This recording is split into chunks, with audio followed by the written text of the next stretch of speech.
Y participación es la que no ha faltado en la celebración del Jueves Lardero en Zaragoza. Miles de personas han abarrotado el Parque Delicias para empezar a celebrar el carnaval con un buen bocadillo de longaniza, que este año además es de Ternasco de Aragón.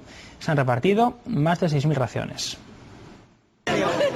La longaniza ni siquiera había rozado el puchero cuando la fila de gente ya recorría el Parque Delicias de punta a punta.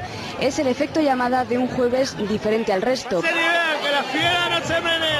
Porque con él comienzan los carnavales y porque el bocadillo nadie lo perdona, y menos si la longaniza es de Ternasco de Aragón. Llevo una hora para comerme un trozo de longaniza, teniendo en casa. No va esto muy rápido y muy bien. Va muy bien y muy rápido, ¿eh?